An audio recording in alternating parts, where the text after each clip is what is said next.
کہ آپ تمام کے اوپر فرض ہو چکا ہے، لازم ہو چکا ہے کہ امام مہدی ثابت ہو چکے ہیں محمد قاسم بن عبد الکریم۔ اللہ تعالیٰ کی طرف سے صریح حکم آ چکا ہے کہ آ کر ان کے ہاتھ پر بیعت کر لیں۔ پاکستان کی army, chief of army staff, joint chief of staff committee, Pakistan کی اسٹیبلشمنٹ، پاکستان کے تمام ادارے، تمام علماء، تمام جماعتوں کے سربراہ، ان تمام کے اوپر لازم ہو چکا ہے کہ امام مہدی کے ہاتھ پر آ کر بیعت کر لیں۔ اگر وہ فوراً سے پہلے یہ کام نہیں کرتے تو اللہ کی قسم اللہ تعالیٰ کے عذاب کے فیصلہ ہو چکا ہے۔ ماننے والے کو امان دی جائے گی، نہیں ماننے والے کو نشان عبرت بنا دیا جائے گا۔ الحمدللہ نحمدہ و نصلی علی رسول الکریم، اما بعد اعوذ باللہ من الشیطان الرجیم، بسم اللہ الرحمن الرحیم۔ السلام علیکم ورحمۃ اللہ وبرکاتہ۔ تمام خواتین و حضرات کو خوش آمدید ہے۔ محمد قاسم جو ہے خود کو امام مہدی ثابت کرنے میں لگا ہوا ہے، اور یہ بالواسطہ طور پر خود کو امام مہدی سمجھ رہا ہے، اور اس نے ابھی جس چلاکی و عیاری سے کام لیا ہے، دو منہ کا جو اس نے بات کیا ہے، اس بات سے یہ خود کو امام مہدی ثابت کرنے میں لگا ہوا ہے۔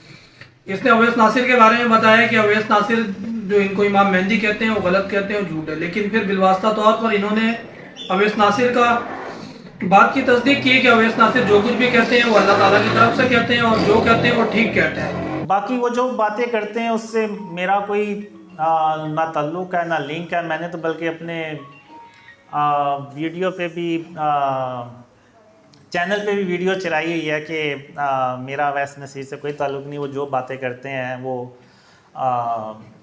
خود سے کرتے ہیں۔ اب میں یہاں پہ ایک بات شروع میں کرنا بھول گیا تھا، وہ جب بڑی بڑی داڑھیوں والوں کا ذکر ہوا تو یہاں پہ اب اگر آپ دیکھیں اویس نصیر یہاں پہ لوگ ان سے ملے بھی ہیں۔ اب اویس نصیر جو ہے نا وہ ایسا بندہ نہیں ہے کہ وہ کسی کے کنٹرول میں آ جائے سوائے اللہ کے۔ تو اب ایسا نہیں ہو سکتا کہ یعنی اویس نصیر نے مجھے بہت کلوزلی دیکھا ہوا ہے، وہ ان کو پتہ ہے کہ میں کس طرح کا ہوں کس طرح کا نہیں ہوں۔ تو اگر اس کے باوجود یعنی اگر آپ دیکھیں تو ان کی ویڈیوز دیکھیں تو وہ ان کے ابو نے ان کو عاق بھی کر دیا جائیداد سے، اور میں نے تو یہاں تک سنا ہے کہ انہوں نے اپنی وائف کو بھی ڈائیورس کر دیا ہے، جو کہ میں نے انہیں میسیج بھیجا تھا کہ آپ ایسا نہ کریں، یہ اچھا عمل نہیں ہے۔ تو امید ہے وہ اس پہ عمل کریں گے۔ اور اب اویس نصیر جو ہے نا وہ یعنی اگر اس کے دل میں کچھ اللہ نے ڈالا ہے نا تو وہ پھر اللہ نے ڈالا ہے، وہ کچھ اور نہیں ہو سکتا۔ یہ جو کہتے ہیں کہ پتہ نہیں یہودی لوبی آ گئی ہے کوئی، یا یہ کوئی ایک پیسوں کا چکر ہے کہ انہیں فنڈنگ ہوئی ہے یا کچھ اس طرح سے، اگر یہ فنڈنگ کا ذکر ہے تو وہ پھر زیادہ آفر کر دیں پیسوں کی تو وہ اویس نصیر میرے خلاف ویڈیو بنا دے گا۔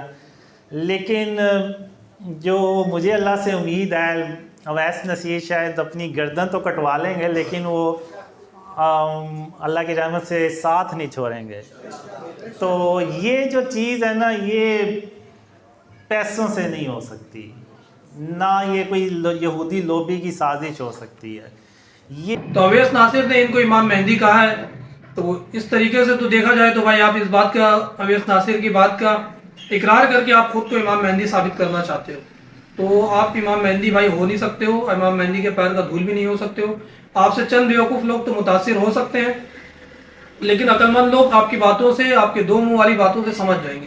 یقیناً آپ جس طریقے سے ابھی اس طریقے سے جھوٹ اور فریب سے کام لے رہے ہو، ایک دفعہ بولتے ہو کہ میرا محمد ناصر اویس ناصر سے کوئی تعلق نہیں ہے، اس کے بعد دوبارہ پھر آپ محمد ناصر کو بولتے ہو کہ میرا اس سے جو بھی تعلق ہے بہت اچھے ہیں وہ، اور جو کچھ بھی ان کی طرف آ رہا ہے وہ اللہ تعالیٰ کی طرف سے آ رہا ہے۔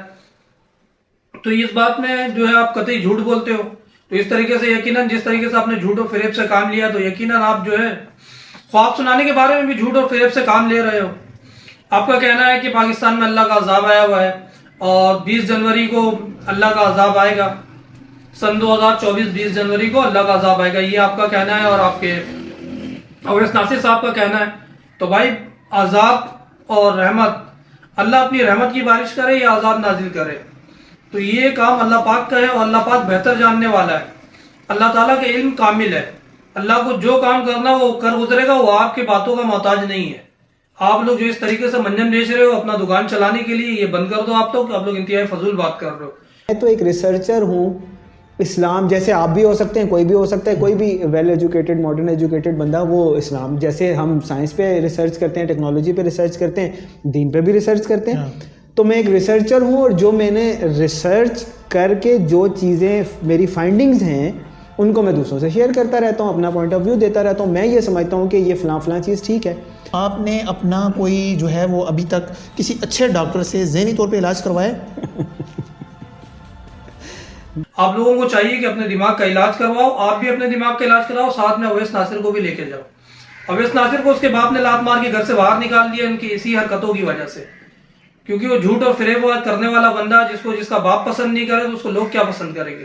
اس کی بیوی اس کو چھوڑ کے چلی گئی یہی حرکت کی وجہ سے اس کے, اور آپ اس کو سپورٹ کر رہے ہو, آپ اس کی باتوں کی تصدیق کر رہے ہو. اس لیے تصدیق کر رہے ہو کہ وہ آپ کو بار بار امام مہدی بولتا ہے, تاکہ آپ اس کی تصدیق کرو تو آپ امام مہدی بن جاؤ. تو بھائی آپ کی بھول ہے, آپ کچھ بھی کر لو, آپ خود کو امام مہدی ثابت نہیں کر سکتے ہو. اپنا جھوٹا خواب سنا کے چند لوگوں کو تو بیوقوف بنا سکتے ہو, لیکن عقل مند لوگ آپ کی باتوں میں نہیں آئیں گے. آپ کے ساتھ چند بیوقوف لوگ بیٹھے ہوئے ہیں جنہوں نے مفتی طارق مقصود صاحب کی باتوں کا غلط مطلب اخذ کیا ہے. مفتی طارق مقصود صاحب نے تو آپ کو سمجھانے کے لیے کہا تھا کہ بھائی انسان کا بچہ بن جاؤ, طریقے سے بات کیا کرو, اپنے آپ کو جو امام مہدی کہنے کا خواب دیکھ رہے ہو یہ نہیں دیکھو. آپ کو سمجھانے کے لیے انہوں نے کہا تھا کہ انسان کا بچہ بن جا. جس طریقے سے ہم اپنے بچوں کو کہتے ہیں کہ جب وہ شرارت کر رہا ہوتا تو بولتے ہیں انسان کا بچہ بن جا, تو اس کا یہ مطلب تھوڑی ہوتا کہ ہم بچے کو جانور بول رہے ہیں یا خود کو جانور بول رہے ہیں. بات کا مطلب یہ ہوتا ہے شرارت کر رہا تو سیدھے راستے پہ آ جائے. اسی طریقے سے مفتی طارق مقصود صاحب نے بھی سمجھایا بھائی کہ انسان کا بچہ پہلے بن جائے, پھر اس کے بعد وہ جو ہے نا وہ دیگر دعویٰ کرنے کی کوشش کرے.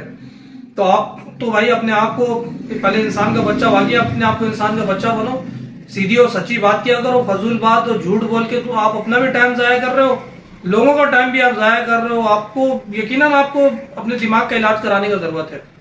تو آپ کو چاہیے آپ اویس ناصر کے ساتھ لے کے جاؤ, دونوں بھائی ساتھ جا کر کسی مائل سیکارٹسٹ کے پاس جاؤ, وہ آپ کو 2-3 کیپسول کھلائے گا, آپ کا دماغ کا جو کیمیکل لوچا ہے وہ ٹھیک ہو جائے گا. تو پھر میں بادلوں سے اتر کے نا زمین پہ آ جاتا ہوں.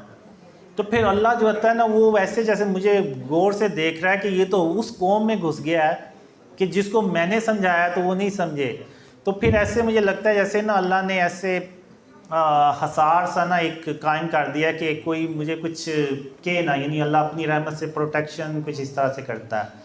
تو پھر ایک دوسرا ڈریم ہوتا ہے, اس میں میں پورے پاکستان میں نا ایسے چکر لگاتا ہوں, گھومتا ہوں, اور پھر آخر میں اللہ سے کہتا ہوں کہ یا اللہ اس ملک پہ اپنی رحمتیں اور برکتیں نازل فرما.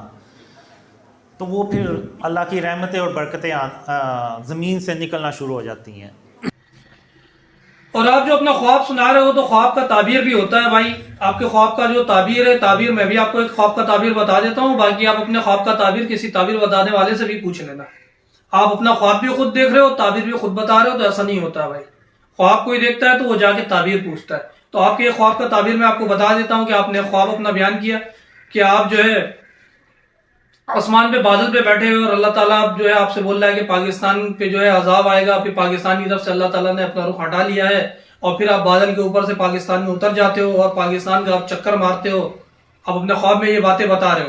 تو بھائی چکر مارنے کا مطلب تو بھائی یہ ہے کہ آپ جو ہے وہ دجال کے ساتھی ہونے کا ثبوت دے رہے ہو, کیونکہ دجال آئے گا, دجال آنے کے بعد دنیا کا چکر لگائے گا. یہ بات تو کتابوں میں لکھی ہوئی ہے, حدیثوں میں لکھی ہوئی ہے یہ بات کہ دجال آنے کے بعد دنیا کا چکر لگائے گا. آپ اپنے بارے میں کہہ رہے ہو کہ میں پاکستان میں اتر کے پاکستان کا چکر لگاؤں گا, میں نے خواب دیکھا. تو اس بات کا تو صاحب مطلب آپ کے خواب کا تعبیر یہ نکلتا ہے کہ آپ دجال کے ساتھی بن رہے ہو بھائی. اور آپ جو چکر لگانے کی بات کی ہو پاکستان میں, تو چکر لگانے کا کام تو دجال کا ہوتا ہے. تو بھائی آپ اپنے آپ کو دجال کا ساتھی بنانے کی کوشش مت کرو. آپ کی ان حرکت کی وجہ سے آپ بھی دجال کے ساتھی بن رہے ہو, اور آپ کے ساتھ رہنے والے بھی دجال کے ساتھی بن جائیں گے. تو آپ لوگوں کو چاہیے کہ آپ توبہ کرو. آپ ہم لوگوں کو ڈراتے ہو کہ بھائی اللہ کا عذاب آ جائے گا, توبہ کرو, امام مہدی مان لو. کہاں سے مان لو امام مہدی؟ آپ کے تو قول و فعل میں تضاد ہے. آپ اپنی حرکتوں کو ٹھیک کرو, پھر آپ کو بندہ جو ہے کم سے کم انسان سمجھے گا بھائی کہ ہاں اچھے آدمی ہو آپ. ورنہ آپ بھی میرے اوپر بھی فتویٰ جاری کرنے کی کوشش کرو گے کہ میرے کو انسان نہیں بولا. وہ انسان بولنے کا مطلب یہی ہے بھائی کہ آپ جو ہے سیدھے اور سچے راستے پہ چلو طریقے سے. کسی علماء کرام بزرگان دین کے پاس جاؤ, آپ دین کا علم پہلے سیکھو. آپ امام مہدی ہونے کا دعویٰ کر رہے ہو, نہ آپ کو قرآن پاک کا علم ہے, نہ آپ کو حدیث کا علم ہے. آپ نہ قرآن پاک کے ترجمے پورا جانتے ہو، نہ حدیث جانتے ہو، نہ عالم ہو، نہ آپ مفتی ہو، آپ کس حوالے سے خود کو امام مہدی کہنے کے چکر پہ لگے ہوئے؟